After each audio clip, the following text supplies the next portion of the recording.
I'm Tezra here, welcoming you to another edition of Living Well at the Charles R. Drew Wellness Center. For those of you that may be joining us for the first time, you're not familiar with the Charles R. Drew Wellness Center, we are located at 2101 Walker Solomon Way, right here in Columbia. We're basically at the intersections of Calhoun and Hardin Streets. So happy that you've decided to join me today. We have lots of great information on tap for you today. And with that being said, I am going to introduce my first guest for today, and she is Dr. Claire Wages. I'm so happy that she's joining me again. Yay! Hello, I'm Dr. Claire Wages. I'm the owner and founder of Back to Essentials Health and Wellness Center. We are now located at 1024 Wildwood Center Drive. A new location. A new location. Okay. Yes, a new location. We have moved from downtown Columbia to the northeast area. And you know, we got such good responses with the first show that you did with me. Thank you so much for doing that. Well, I still have people telling me, I love that show with the doctor. So I said, you know what, I got to get her back in here because there was some valuable information that was shared. Of course, today we're going to be focusing on cancer. Okay. And I just want to kind of transition into our topic for today. Tell us about cancer. What is cancer? Because there's a lot of talk out there about cancer. It seems to, every time I turn around, I'm hearing about someone has cancer, this person has this kind of cancer. So tell us just a general definition of cancer and what it is. Well, first and foremost, cancer is a term used to describe a group of more than 100 diseases. Wow. Yes, and in order to really understand what cancer is, you have to have a general understanding of the anatomy and physiology of the body. The body is made up of a bunch of cells. These are the smallest building blocks of the body, and cells are all over the body. These cells actually go through a process called apoptosis, which generally means that there is an orderly cycle of these cells. So these cells grow, they divide, and they die. They have a programmatic death, and this is how it's supposed to happen. So when you have those cells that do not follow that normal pattern of growing, dividing, and dying, that's when you have the cancer. This is an accumulation of these cells that turn into masses called tumors. These tumors can either be benign or malignant. Your benign tumors are usually your less harmful tumors, and they can be removed, and chances are they won't come back. Your malignant tumors are the ones that are more serious, and they can be static or mobile. They move through the body, through the bloodstream, and that's called metastasis of cancer. I've heard that term before. Well, tell me this. What are some of the causes of cancer? I mean, you spoke about the cell. If you can kind of break that down into a more of a layman's kind of approach for us so that our viewers can kind of understand, you know, what exactly some of the things that are causing these cells to behave the way that they do. Okay, carcinogens is going to be your number one. Carcinogens are those harmful substances that are environmental, like your tobacco, alcohol, fumes in the air, etc., etc. These carcinogens cause free radicals in the body. Free radicals are molecules that are incomplete. That means their electron shell is not full. The last shell is not full. So that means these free radicals, they float throughout the body looking for something to attach to. The problem is, chances are they're not going to find anything to attach to other than other unstable molecules. So how do you reverse that? How do you correct that situation? Is it able to be reversed or corrected? One thing you can do is start to increase your antioxidants. Now, antioxidants, these are going to be your beta carotenes, your vitamins A, C, and E. Also, lycopene, lutein. These are antioxidants. These antioxidants help to stabilize and protect cells from becoming damaged. And so our viewers have, you know, some very basic information that they can work with and start to possibly employ that into their diet and all. Tell us a little bit, just if you could give us a couple examples of the foods that are rich in antioxidants. Foods that are rich in antioxidants, like your beta carotenes. These are going to be your orange foods, your carrots, your sweet potatoes, your apricots, vitamin C. These are going to be your citrusy fruits. Your vitamin E's are going to be nuts and almonds, oils from these nuts and almonds like safflower and soybean oil. Your vitamin A, you can find that in liver, You can also find your vitamin A's in carrots and sweet potatoes as well. And I know sometimes it's a little challenging to get around all those foods and all, so possibly supplements? Well, I'm not a firm believer on supplements. Okay. The only reason, they're not bad, but the only reason I do not support taking supplements is because if you have a balanced diet, there's really no need for supplements. Okay, and that's understood. unless you know where these supplements have been manufactured, if you know exactly what you're getting, how they were, how they were manufactured, then it's okay. But supplements, again, they have been genetically engineered as well. Right. So why do something artificial when you can do naturally. something so natural as like changing your diet and incorporating these antioxidants, these nutrients, and these vitamins? I agree, and that's why it's so important that our viewers, that all of us take the time to find out about what's in our foods, and you have to put in the work to actually plan your meals.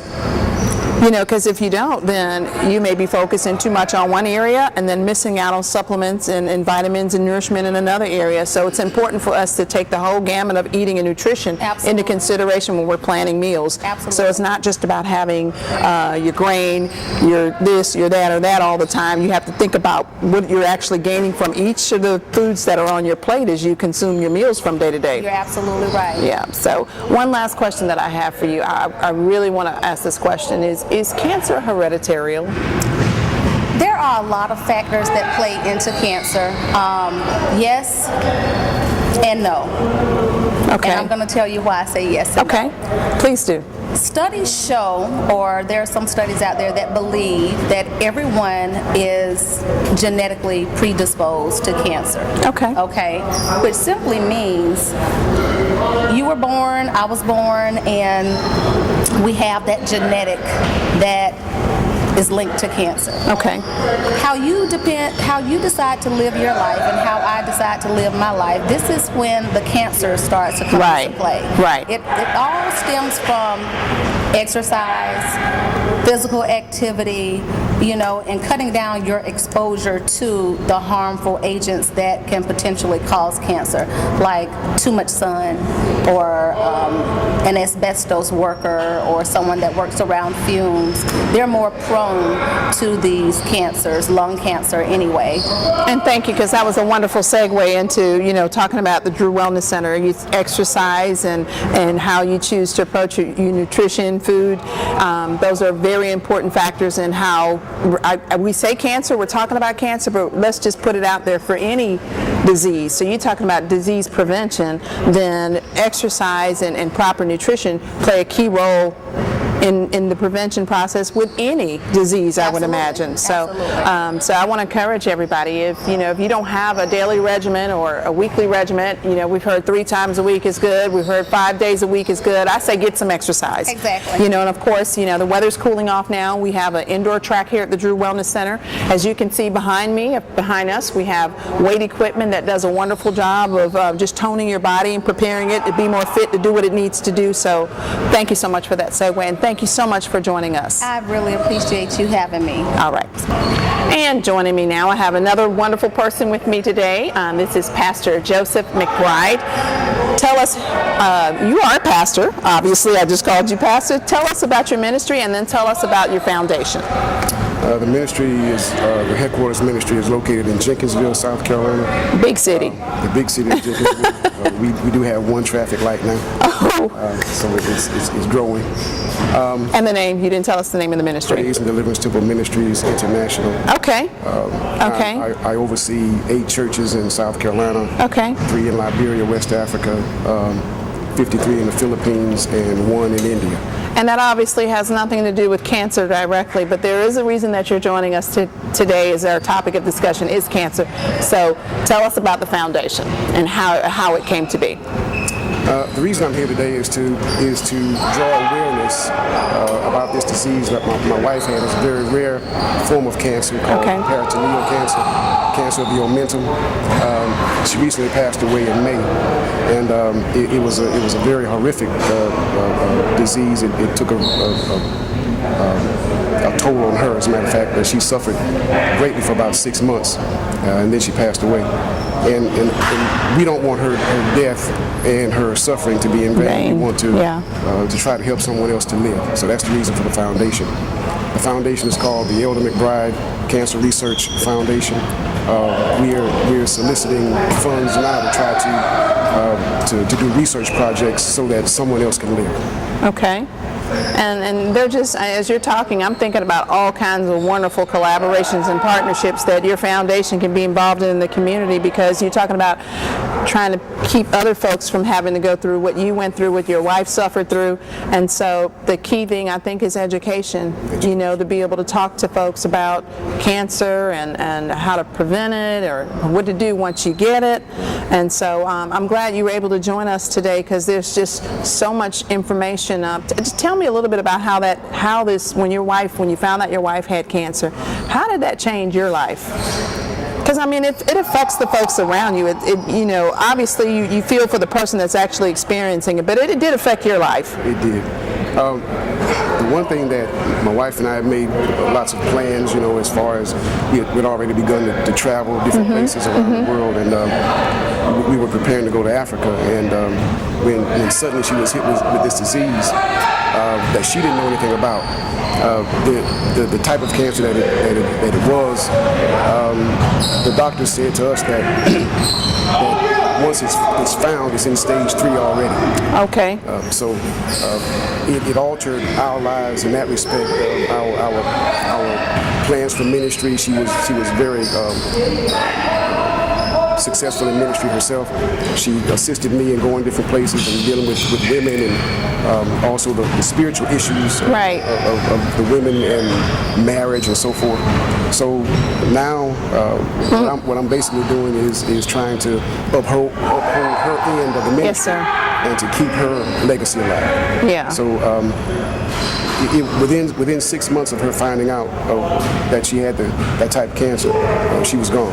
So what we want to do is educate others to let them know that there is another form of cancer. As you can see, I'm wearing this green colored yes, sir. pin. Yes, sir. And